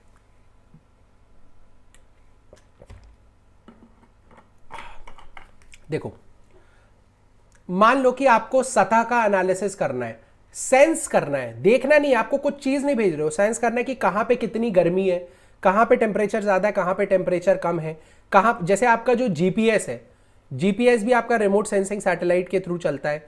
ठीक है, बात नहीं कर रहे हो, जो आपके ड्रोन्स है वो भी रिमोट सेंसिंग सैटेलाइट के थ्रू चलते हैं। समझ में? बहुत कुछ हो सकता है रिमोट सेंसिंग सैटेलाइट से, कोई बड़ी चीज नहीं है। ठीक है, लेकिन रिमोट सेंसिंग सैटेलाइट क्या होता है? आपका सर्विसेज के लिए काम करती है, सर्विस देने के लिए काम करती है। ठीक है, और जो कम्युनिकेशन सैटेलाइट है ये इंफॉर्मेशन के लिए काम करती है। आपको टीवी देखना एक तरीके की इंफॉर्मेशन है, बात करना एक तरीके की इंफॉर्मेशन है, जब असली में चीजें ट्रैवल कर रही हैं। रिमोट सेंसिंग सैटेलाइट ज्यादातर इमेजिंग पे रहती है, मतलब कि वो फोटो खींच रहे हैं, नाप रहे हैं। ठीक है, तो ये सारी चीजें हम देखेंगे कि कैसे क्या काम करता है और डिटेल में पढ़ेंगे। ठीक है, अब बात आती है ऑर्बिट्स की। एक सेकंड में देख लूं कितना बड़ा लेक्चर हुआ है। ठीक है, कोई दिक्कत नहीं है। अब बात आती है ऑर्बिट्स की। तो देखो, एक ये ग्रह है, ठीक है, एक ये छोटी सी दूसरी चीज है। हम आपने अगर पढ़ा, मतलब आप अगर बेसिक प्रिंसिपल ऑफ साइंस में ग्रेविटेशन पढ़ोगे, ये भी मैं पढ़ा चुका हूं उसमें, तो आपको पता होगा ये सीधे जाने की कोशिश करती है और ये अर्थ ग्रेविटेशनल पुल की वजह से ये अपनी तरफ खींचने की कोशिश करता है। ठीक है, तो अगर ये सीधे जाने की कोशिश करेगी और ये अंदर की तरफ खींचेगा, तो आपको नहीं लगता ये कुछ इस दिशा में जाने लगेगा और ये इस तरीके से अर्थ के चक्कर लगाने लगता है। ठीक है, सैटेलाइट अर्थ के चक्कर लगाने लगती है। जिस पाथ में ये चक्कर लगा रही है ना, उसको ऑर्बिट या फिर कक्षा बोलते हैं, कक्ष बोलते हैं। ठीक है, an orbit is a curved path that object in the space, star, planet, moon, asteroid, spacecraft, कुछ भी हो सकता है, takes around another object due to gravity. एक कक्ष घुमावदार पथ है जो अंतरिक्ष में एक वस्तु जैसे कि एक तारा, ग्रह, चंद्रमा, क्षुद्र ग्रह या अंतरिक्ष यान को गुरुत्वाकर्षण के कारण किसी अन्य वस्तु के चारों ओर ले जाती है। ठीक है, ऑर्बिट वो पाथ होता है जिसपे देखो, जैसे मून है, मून अर्थ को एक ऑर्बिट पे, मून जहां से चल रहा है ना, जो उसका पाथ है, जो उसका पैटर्न है ना, उसको हम ऑर्बिट बोलते हैं। ठीक है, अब ऑर्बिट बहुत टाइप की होती है। एक ऑर्बिट पास में होती है, ठीक है, जैसे जो अर्थ के पास है इसको हम बोलते हैं लोअर अर्थ ऑर्बिट। थोड़ी सी दूर है इसको बोलते हैं, ये जो येलो वाली है इसको बोलेंगे हम मीडियम अर्थ ऑर्बिट। और जो सबसे दूर है जैसे उसको मैंने बोल दिया GEO, Jio stationery orbit for example. ठीक है, जियो स्टेशनरी ऑर्बिट बोलते हैं। तो अब हमें सबसे पहले ऑर्बिट्स के बारे में पढ़ना है, और ये ऑर्बिट्स बहुत ज्यादा जरूरी है। जब तक आप ऑर्बिट्स के बारे में नहीं पढ़ोगे आप सैटेलाइट लॉन्च व्हीकल के बारे में नहीं पढ़ पाओगे। तो आज हमारा सेकंड टॉपिक जो चालू होगा वो है ऑर्बिट्स। ऑर्बिट 6 ऑर्बिट्स के बारे में आपको पढ़ना है। सबसे पहली है भूस्थिर कक्षा, जो सबसे दूर होती है, जीईओ जैसे बोले ना, ये जो है जियो स्टेशनरी सैटेलाइट आप लिख लो, geostationary orbit, sorry GSO, ये सबसे दूर होती है और सबसे ऊंची होती है। उससे नीचे मीडियम अर्थ ऑर्बिट के बारे में पढ़ना है, उससे नीचे लोअर अर्थ ऑर्बिट के बारे में पढ़ना है। लोअर अर्थ ऑर्बिट में भी 2 टाइप होते हैं, polar orbit and sun synchronous orbit. ठीक है, इसके बाद अब मान लो आपको एक ऑर्बिट से दूसरी ऑर्बिट पे जाना है, तो आपको नहीं लगता कि एक ऐसा पाथ होगा, जैसे मान लो जो यहां से इस पे लेके जाएगा, फिर अब ये इसमें घूमने लगेगा। तो ये जो ऑर्बिट होती है ना, जो दोनों ऑर्बिट, एक ऑर्बिट से दूसरी ऑर्बिट पे ले जाने में हेल्प करती है, इसको बोलते हैं ट्रांसफर ऑर्बिट, भूस्थिर स्थानांतरण कक्षा। ठीक है, कक्ष, ठीक है, भूस्थिर स्थानांतरण कक्ष। ठीक है, जो मतलब एक ऑर्बिट से दूसरी ऑर्बिट में ले जाने में बात करती है। और इसके बाद इन 3 के अलावा इनके 2, मतलब जो पोलर ऑर्बिट है ना, ये लोअर अर्थ ऑर्बिट का ही पार्ट है। ठीक है, तो अलग नहीं है। चौथी ऑर्बिट हो गई आपकी ट्रांसफर, और 5वां हो जाता है लैग्रांजेस पॉइंट, जो इनसे भी बहुत दूर रहते हैं, जो इनसे भी बहुत दूर रहते, सबसे ऊपर रहते हैं। समझ में आया? I just need to check कि मेरी आवाज क्लियरली जा रही है कि नहीं। आई होप मेरी आवाज क्लियरली आपको जा रही होगी। ठीक है, तो ये चीज समझ में आई। ठीक है, मेरे पीछे आपको दिख रहा होगा, देखो। ठीक है, तो आपको ये चीज समझ में आई बेसिकली। तो अब यार देखो, मैं ज्यादा समय नहीं दे सकता हूं, ये क्रैश कोर्स है, लेकिन मैं कुछ छोड़ना भी नहीं चाहता हूं, ये नोट्स हैं आपके पास। ठीक है, चलिए अब जियो स्टेशनरी ऑर्बिट से हम शुरुआत करते हैं। सबसे पहली है जियो स्टेशनरी ऑर्बिट। तो देखो क्या होता है, सबसे पहले समझना, बहुत ध्यान से समझना। आपको एक चीज समझ में आएगी कि ये वाली होती है मेरी जियो स्टेशनरी ऑर्बिट, मतलब सबसे दूर। ठीक है, तो जो जियो स्टेशनरी ऑर्बिट होती है, ध्यान से समझना, वो कितनी ऊपर होती है, कितनी ऊपर होती है? 36,000 किलोमीटर ऊपर होती है, और एक्चुअल में ये होती है 35,786 किलोमीटर ऊपर। ठीक है, सबसे ऊंची तो नहीं बोलेंगे, हाँ, जो भी हमें मेनली जो 90% ऑफ द सैटेलाइट, 90 या 99% ऑफ द सैटेलाइट्स है, वो एक रेंज में रहती है, और सबसे ऊंची उनमें से रहती है जियो स्टेशनरी ऑर्बिट। ठीक है, जियो स्टेशनरी ऑर्बिट। ठीक है, दूसरी चीज इस डायग्राम में देखो, इस डायग्राम में आपको देखेगा अर्थ है, अर्थ के बाहर एक लाल कलर की जियो स्टेशनरी ऑर्बिट है, लेकिन आप देख सकते हो उसी के अंदर एक छोटा रिंग है इक्वेटर का। तो आप कह सकते हो इक्वेटर के ऊपर होती है, ये इक्वेटर के ऊपर होती है। अगर मैं ध्यान से अगर आपको बोलूं, क्या जियो स्टेशनरी ऑर्बिट ऐसे भी हो सकती है? क्या जियो स्टेशनरी ऑर्बिट इस तरीके से भी हो सकती है? अगर मैं बैकग्राउंड ब्लैक करूं तो क्या होगा? ठीक है, अगर मैं जियो स्टेशनरी ऑर्बिट, क्या ऐसे हो सकती है? नहीं हो सकती है। याद रखना, इक्वेटर के ही ऊपर होती है। ऐसा अगर इक्वेटर है तो इसी के ऊपर मेरी जियो स्टेशनरी ऑर्बिट होगी, ध्यान रखना। ठीक है, ये चीज समझ में आई? जियो स्टेशनरी ऑर्बिट कहीं भी नहीं हो सकती है। ठीक है, इक्वेटर के ऊपर ही होती है। और इक्वेटर, अब देखो जियो स्टेशनरी मतलब ध्यान से समझो, मैंने यहां से लॉन्च किया और एक सैटेलाइट मेरी यहां गई। ठीक है, इसको येलो से दिखा देता हूं मैं, ये मेरी सैटेलाइट है। अब ये ऐसे घूमेगी, अर्थ भी ऐसे घूमेगा। तो याद रखना, अगर एक सैटेलाइट इस जगह को देख रही है, तो जैसे जैसे अर्थ घूमेगा वैसे वैसे ये सैटेलाइट भी घूमती जाएगी। मतलब ये एक ही जगह पे है, ये सैटेलाइट एक ही जगह को देख रही है हर समय, ये सैटेलाइट एक ही जगह को देख रही है हर समय। तो पहली बात, इसके घूमने की स्पीड कितनी होनी चाहिए? जितनी अर्थ के घूमने की स्पीड है। अगर अर्थ के घूमने की स्पीड तेज होगी तो ये आगे पीछे हो जाएगी ना, तो जितनी अर्थ के घूमने की स्पीड है, एंगुलर स्पीड, उतना ही स्पीड से इसको घूमना है। समझ में आया? बिल्कुल सही बात है। अब कितना टाइम लगेगा इसको गोला करने में? ऑब्वियस ही बात है, जितना अर्थ को लगता है एक रोटेशन करने में, 23 घंटे 56 मिनट और 4 सेकंड, ये याद रखना है। एक जो जियो स्टेशनरी सैटेलाइट है, उसको एक चक्कर पूरा करने में कितना समय लगेगा? 23 घंटे 56 मिनट 4 सेकंड। ठीक है, क्योंकि अर्थ की रोटेशनल स्पीड ये है। और जियो स्टेशन, अब देखो आप खुद बताओ, क्या आप इसका एक यूज बता सकते हो? हाँ सर, एक बता सकता हूं कि मान लो आपने एक पॉइंट को, अर्थ पे एक पॉइंट है उसको, या एक एरिया, एक गार्डन है, आपने उसको पूरे 3 साल तक देखा, तो आप हर सेकंड उस गार्डन पे नजर रखे हुए हो। यानी मान लो कि अगर आपको जमीन देखनी है, ठीक है, कि कितनी गर्मी हो रही है, तो आप खुद वो एक ही पॉइंट पे देखो। ये जियो स्टेशनरी मतलब, जियो मतलब अर्थ के लिए स्टेशनरी। अगर मैं रोज ऐसे खड़ा हूं तो मुझे वो वहीं दिखेगी, मैं कभी भी आ जाऊंगा वो मुझे वहीं दिखेगी, क्योंकि अगर मैं घूम रहा हूं तो वो भी घूम रही है। तो आप समझो, अगर आप अर्थ पे यहां कहीं खड़े हो ना, तो आपको ये सैटेलाइट हमेशा यहीं दिखेगी।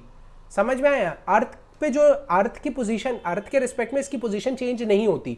ठीक है, तो ये सबसे इंपॉर्टेंट चीज थी कि कितना टाइम लेती है गोल घूमने में, जितना अर्थ लेता है 23 घंटे 56 मिनट 4 सेकंड। अर्थ पे एक आदमी अगर एक जगह खड़ा है तो उसको वो वहीं दिखेगी, और अगर उसको वो वहीं दिखी है तो सैटेलाइट भी उस आदमी को देख सकती है। तो आपको नहीं लगता कि सैटेलाइट एक जगह पर सालों साल नजर रख सकती है और उस जगह पे क्या चेंजेस आ रहे हैं ये बता सकती है? बिल्कुल बता सकती है। ठीक है, अब मान लो कि जैसे आपका जो टीवी है, आपकी एक सैटेलाइट एक ही जगह पे रहनी चाहिए हर समय, क्योंकि देखो जो डिश टीवी है, प्रैक्टिकल लाइफ एग्जांपल देखो, जो dish TV, Tata sky, Airtel, Videocon, बहुत सारे लोगों के बहुत सारे होते हैं, बट क्या आप रोज उसकी छतरी हिलाते हो? नहीं, वो उसकी छतरी एक ही डायरेक्शन में रहती है और उसी डायरेक्शन में उनका सैटेलाइट रहता है। समझ में आया? अगर सैटेलाइट और आपकी छतरी का और सैटेलाइट का डायरेक्शन बार बार बदलेगा तो आपको छतरी बार बार मोड़नी पड़ेगी, वरना सिग्नल कैसे मिलेंगे? सीधाई में चलते हैं सिग्नल तो, सीध में चलते हैं सिग्नल तो। सो यही रीजन है, वो अपनी जगह से नहीं हिलती और ये छतरी भी ऐसे ही लगी रहती है। अगर छतरी गोल घूम रही है तो वो भी पूरा गोल घूम रहा है, तो छतरी के फोकस पे ये हमेशा है। तो आपको नहीं लगता जियो स्टेशनरी ऑर्बिट मॉनिटरिंग के बहुत ज्यादा काम आ सकती है? मैं आपको रटा नहीं रहा हूं, समझा रहा हूं कि क्यों आ सकती है, क्योंकि वो एक ही जगह देखती रहती है। क्या ये कम्युनिकेशन के काम आ सकती है? बिल्कुल आ सकती है, क्योंकि हमेशा आपके सिग्नल जो है वो सेम रहेंगे। आपको बार बार हिलाने की जरूरत नहीं है, एक ही जगह से जाएगा, एक ही जगह से आएगा और अर्थ के रिस्पेक्ट में वो सेम है। ठीक है, अब अगर मैं बोलूं कि इसकी स्पीड कितनी होनी चाहिए, अगर इसको गोल घूमना है, स्पीड तो होनी चाहिए, बट कितनी स्पीड से इसको घूमना चाहिए? तो याद रखो वो है 3 किलोमीटर पर सेकेंड की स्पीड से घूमती है एक जियो स्टेशनरी ऑर्बिट पे सैटेलाइट।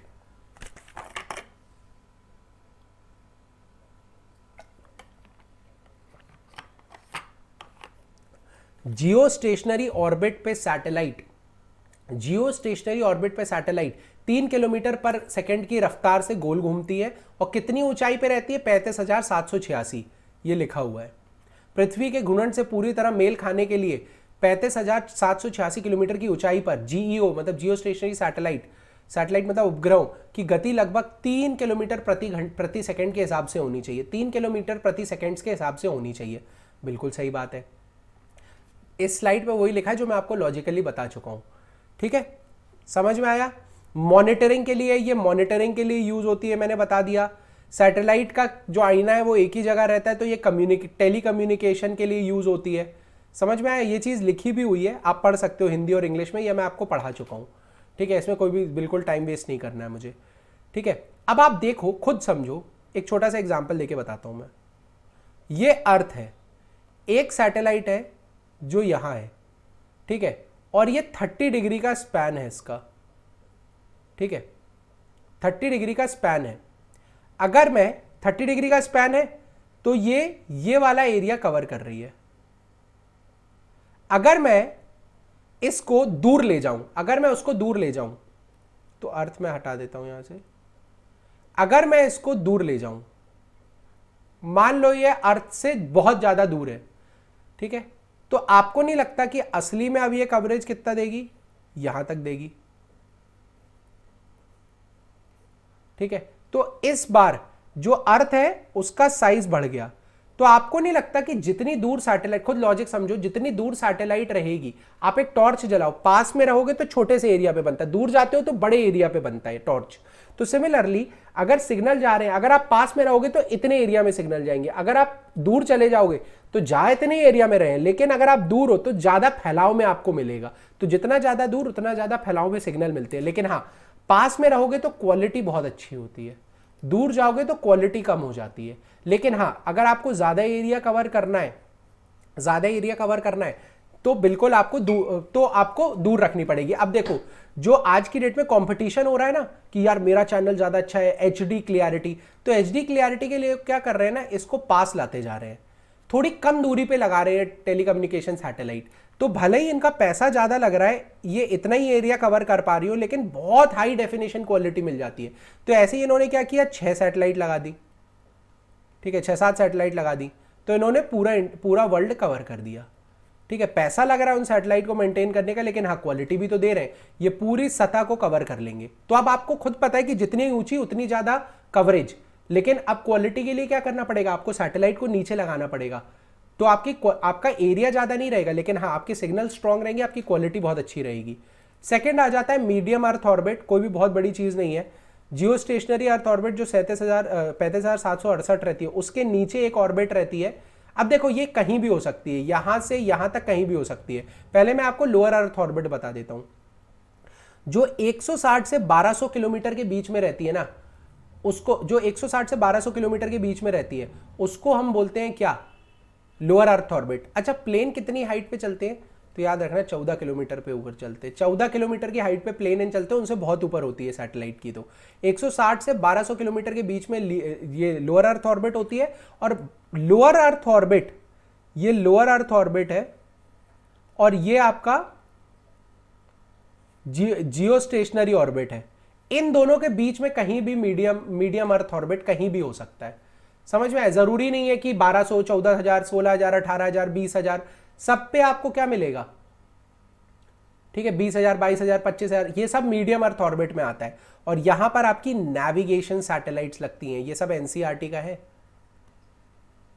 ठीक है, ठीक है। यहां पे आपकी नेविगेशन सैटेलाइट कहां पे फिट इन होती है, मीडियम अर्थ ऑर्बिट पे, मीडियम अर्थ ऑर्बिट पे, ठीक है। अब लोअर अर्थ ऑर्बिट में आपको क्या लगता है कि क्या चीजें होंगी, लोअर अर्थ ऑर्बिट पे क्या हो सकता है? तो देखो, लोअर अर्थ ऑर्बिट पे सबसे पहले मान लो यहां है, तो ये कम एरिया कवर करेगा, बिल्कुल सही बात है, कम एरिया कवर करेगा, लॉजिकली आपने बताया, बिल्कुल सही बात थी, ठीक है। क्वालिटी बहुत ज्यादा रहेगी, क्वालिटी ज्यादा रहेगी, ठीक है, इजी रहेगा, पास में रहेगा तो इजी रहेगा, ठीक है, ठीक है। लेकिन कॉस्टली भी रहती है, ये कॉस्टली भी रहती है, क्योंकि छोटे एरिया के लिए ना तो कॉस्टली हो जाती है, ठीक है। तो unlike satellite in Jio stationery orbit that must have orbit along the earth equator, जो एलईओ है ना, उसमें कहीं भी हो सकती है। लोअर अर्थ ऑर्बिट में ये भी आपकी ऑर्बिट हो सकती है, ये भी आपकी ऑर्बिट हो सकती है, ये भी आपकी ऑर्बिट हो सकती है, कोई भी हो सकती है। लेकिन जियो स्टेशनरी ऑर्बिट, जियो स्टेशनरी सैटेलाइट में कौन सी होती है, सपोज मान लो ये अर्थ है, तो यही आपकी, ये जो इक्वेटर के ऊपर एक सर्कल बनता है ना, बस यही आपकी हो सकती है। लोअर अर्थ ऑर्बिट में ऐसा कुछ भी नहीं रहता है। लोअर अर्थ ऑर्बिट में आपकी कहीं भी ऐसे ऐसे ऐसे कैसे भी आप घुमा दो, ठीक है, कैसे भी आप घुमा दो, ठीक है। अब आप ये समझो, अब आप समझो कि क्या होता है। देखो एक चीज है, इसमें क्या होता है, इसमें सिर्फ एक पाथ था, लोअर अर्थ ऑर्बिट में मैं कैसे भी घुमा सकता हूं। तो आपको नहीं लगता कि जो पाथ है वो ज्यादा लोअर अर्थ ऑर्बिट में, लोअर अर्थ ऑर्बिट में घूमने की ज्यादा चांसेस है, ऐसे घुमा लो, ऐसे घुमा लो, ऐसे घुमा लो, तो आपको नहीं लगता लोअर अर्थ ऑर्बिट में सैटेलाइट ज्यादा होंगी, ठीक है। तो इसका मतलब है कि लोअर अर्थ ऑर्बिट में उपग्रहों के लिए अधिक मार्ग उपलब्ध है, जो एक कारण है। लोअर अर्थ ऑर्बिट आमतौर पर उपयोग की जाने वाली कक्षा है। सबसे ज्यादा जो सैटेलाइट्स है ना, ये स्टार मार्क करके लिख लो, सबसे ज्यादा सैटेलाइट लोअर अर्थ ऑर्बिट में है। पहली चीज, सस्ता पड़ता है, नीचे भेजना है, बहुत ऊपर नहीं भेजना है। सेकंड, कि वो उसमें मल्टीपल पाथ अवेलेबल है, मैं कैसे भी घुमा सकता हूं, जरूरी नहीं है कि इक्वेटर के ऊपर ही घुमाना है, जो कि जियो स्टेशनरी सैटेलाइट में जरूरी था, ठीक है। अब लोअर अर्थ ऑर्बिट कहां यूज होती है? अब देखो यार, इमेज खींचनी है तो आप पास से इमेज खींचोगे ना, तो आप कह सकते हो इमेजिंग और रिमोट सेंसिंग के लिए, रिमोट सेंसिंग या इमेजिंग के लिए आपकी कौन सी वो यूज होती है, तो याद रखना सैटेलाइट इमेजिंग के लिए लोअर अर्थ ऑर्बिट यूज होती है। सैटेलाइट इमेजिंग के लिए लोअर अर्थ ऑर्बिट यूज होती है। जो हमारा इंटरनेशनल स्पेस स्टेशन है ना, ये किन 5 देशों को मिला के बनाया गया है, ये कमेंट सेक्शन में आपको बताना है। ठीक है, ये किन 5 देशों को मिला के बनाया गया है ये आपको बताना है। इंटरनेशनल स्पेस स्टेशन है ना, वो भी लोअर अर्थ ऑर्बिट में है, और कुछ, बहुत ज्यादा नहीं, कुछ कम्युनिकेशन सैटेलाइट भी यहां पर है। मेनली कम्युनिकेशन सैटेलाइट जियो स्टेशनरी ऑर्बिट में डलती है। लॉजिक समझो बस।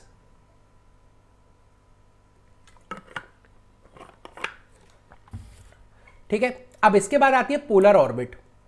तो ध्यान से देखो, यहां पे जो होता है ये जियो स्टेशनरी ऑर्बिट थी, इक्वेटर। सिमिलरली पोल के ऊपर जो होती है ना, उसको हम बोलते हैं पोलर ऑर्बिट। ठीक है, अब पोलर ऑर्बिट जरूरी नहीं कि एग्जैक्टली पोल के ऊपर हो, थोड़ा ऐसी हो, बट 20-30 डिग्री के अंदर हो तो मैं उसको पोलर ऑर्बिट बोल दूंगा।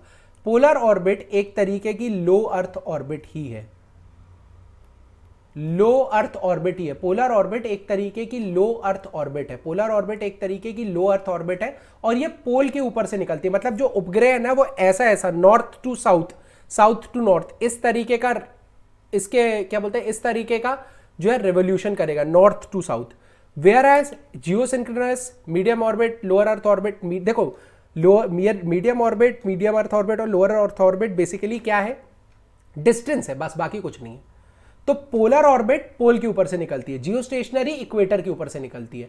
तो पोलर ऑर्बिट और जियो स्टेशनरी ऑर्बिट 90 डिग्री पे रहते हैं, स्टार करके लिख लो। यूजुअली पोलर ऑर्बिट ध्रुवीय कक्ष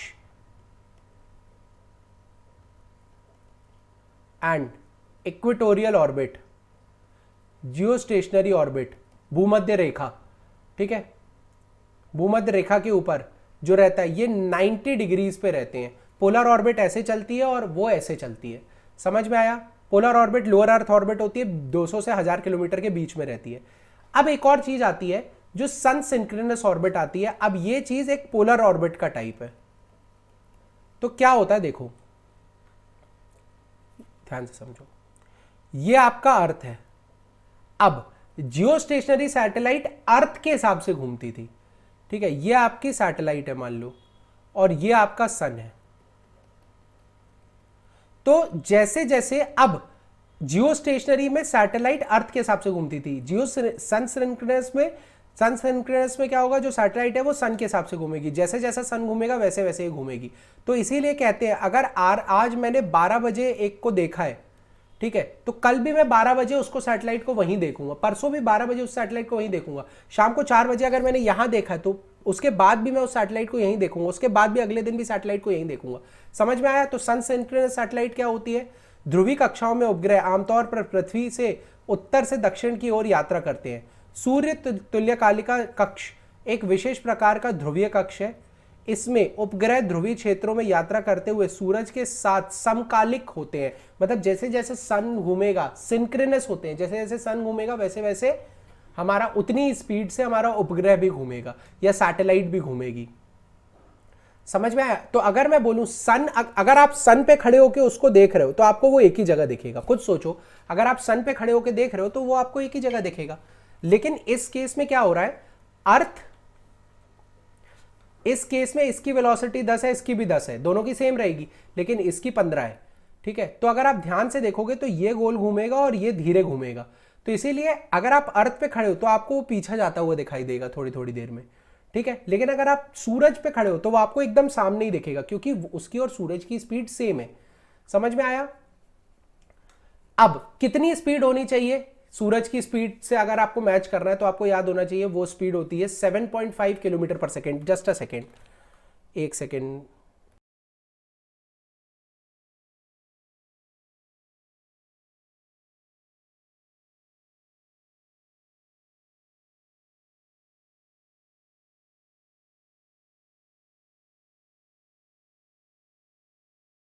ओके। तो कितनी स्पीड से घूमना चाहिए कि सन के साथ घूमे? सन ऐसा घूम रहा है तो ये भी ऐसी घूम रही है। अर्थ से इसका लेना देना नहीं है, अर्थ से इसका लेना देना नहीं है, ये सन के रिस्पेक्ट में घूम रही है। जैसे जैसे सूरज घूमेगा वैसे वैसे सैटेलाइट घूमेगी।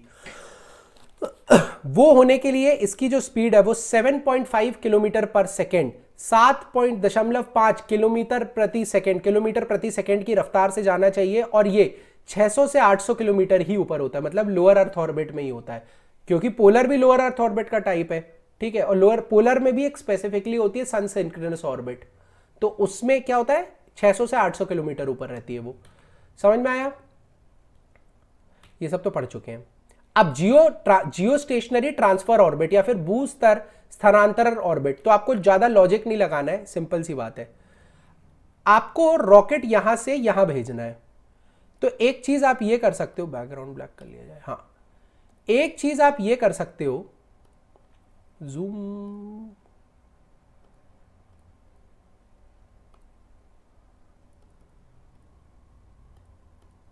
देखो यहां पे ध्यान से देखना।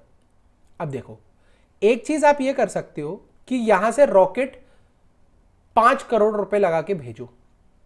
दूसरा आप क्या कर सकते हो, यहां से 1 करोड़ लगा के रॉकेट को यहां भेजो। अब रॉकेट क्या करने लगेगा, यहां पर इस टाइप से गोल घूमने लगेगा, और थोड़ी देर बाद 1 करोड़ और लगा के उसको पुश करके इस ऑर्बिट में भेज दो। अब इस ऑर्बिट में जाके, वो पूरा सर्कल नहीं होता है, इस ऑर्बिट में जैसे ही गया, अब इस ऑर्बिट में ये इस तरीके से चक्कर लगाना चालू कर देगा खुद से, क्योंकि ग्रेविटेशन, अर्थ के ग्रेविटेशन की वजह से चक्कर लगाता है, फ्यूल नहीं होता है उसमें चक्कर लगाने के लिए। तो ये यहां पहुंचा, और जैसे ही यहां पहुंचे फिर से इसका डायरेक्शन हल्का सा बदलो, अब ये इस ऑर्बिट पे आ जाएगा, गोल घूमने लगेगा। तो आपने क्या किया, पहले लोअर अर्थ ऑर्बिट पे भेजा, फिर ट्रांसफर ऑर्बिट के थ्रू आपने जियो ट्रांसफर ऑर्बिट के थ्रू जियो स्टेशनरी ऑर्बिट, जो कि मतलब 35,786 किलोमीटर ऊपर है, उस पे भेज दिया। समझ में आया?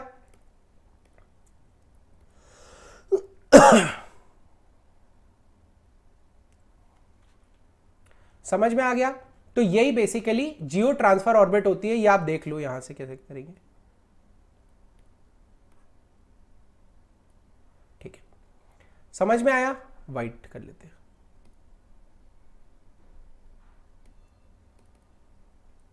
चलो, ये चीज समझ में आ गई।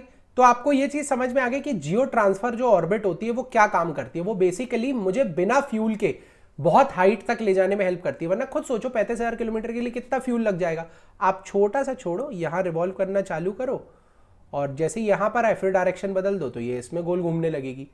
तो अर्थ की ग्रेविटी का यूज करके हम सैटेलाइट को ऊपर पहुंचाते, पहले ये, फिर ये, फिर ये, फिर ये, और फिर ये एक्चुअल ऑर्बिट में आती है। तो धीरे धीरे करके बाहर हम भेजना चालू करते हैं, फ्यूल से नहीं, ग्रेविटी की हेल्प से।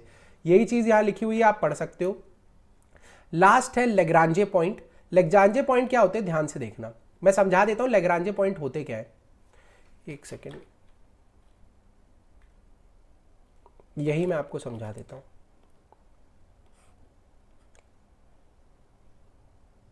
देखो, अब आपको इस साइड पे ये चीज दिख रही होगी, ये डायग्राम दिख रहा होगा, वहां पे देखो कि अब क्या हो रहा है। यहां पर ध्यान से समझना, यहां पर अर्थ है,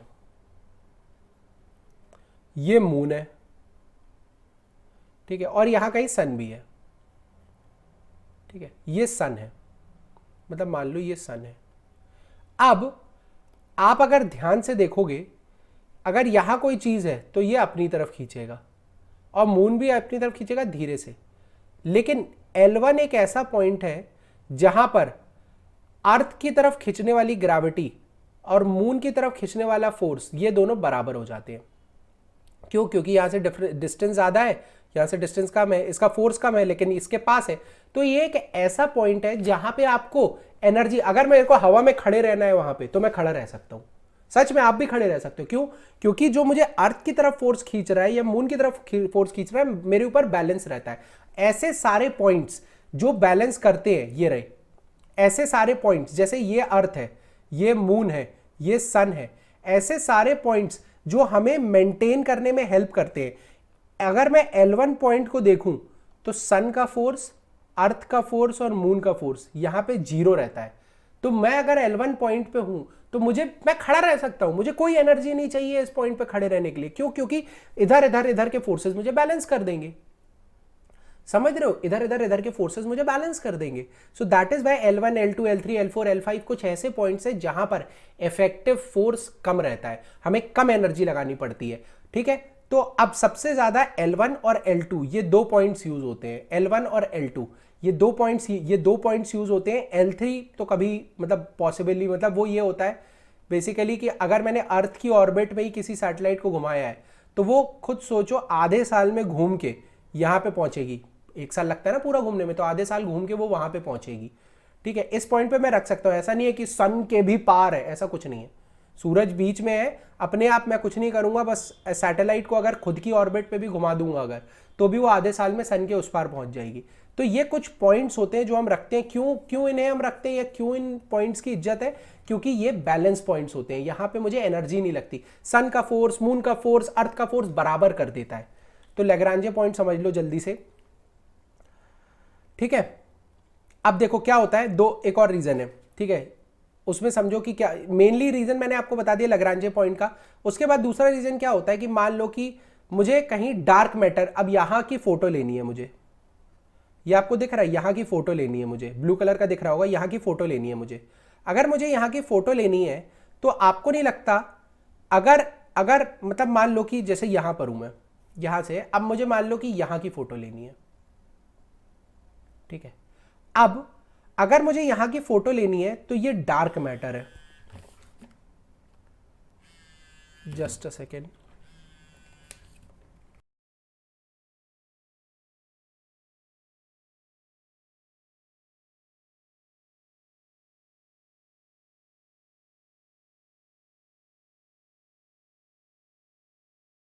ठीक है, ये चीज समझ में आई। तो अब आप ये समझो, क्या बोल रहा था मैं, क्या लिखने वाला था यार, यहां पे कुछ लिख रहा था मैं, भूल गया यार। हाँ हाँ, यहां पर जो चीज है, यहां पर मुझे बेसिकली क्या करना है, यहां की मुझे फोटोग्राफ लेनी है।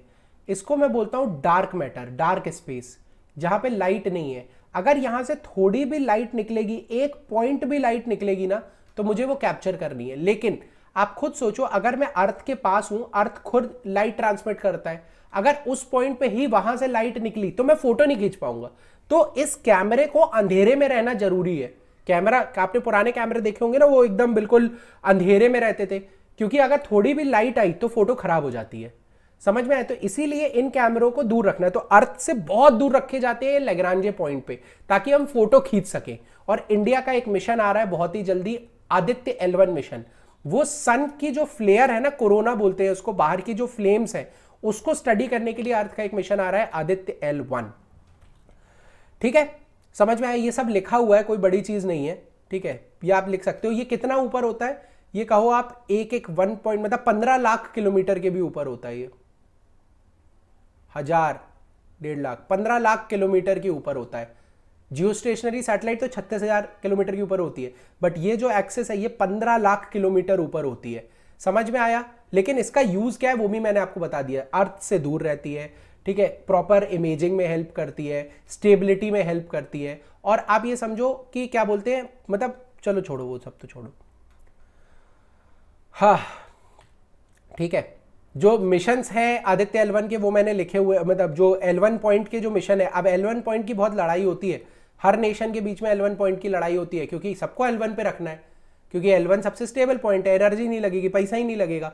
तो इसलिए बहुत सारी जो टेलीस्कोप्स है, जो सोहो टेलीस्कोप है नासा का, ठीक है, या फिर लीजा पाथफाइंडर न्यूज में रहा है, ये सब L1 पॉइंट पे है। और जो हमारे लिए काम का है वो है बस ये Aditya L1। Aditya L1 India का प्रोजेक्ट है जो कि L1 पॉइंट पर है। और ये आदित्य L1 क्या करेगा, सूरज की जो फ्लेयर्स हैं उनको स्टडी करेगा।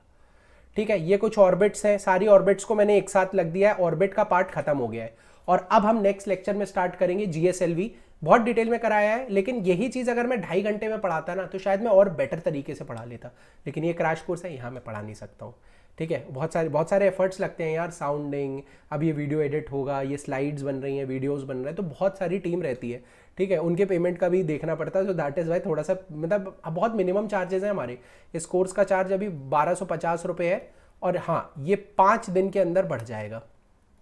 ठीक है, ये 5 दिन के अंदर इसका एक्चुअल प्राइस 2500 है, अभी ये ऑफर में मिल रहा है, तो आप लेना चाहो तो ले लो, थोड़े दिन में ये बढ़ जाएगा, थोड़े दिन क्या 5 दिन में बढ़ जाएगा, ये भी मैंने बता दिया।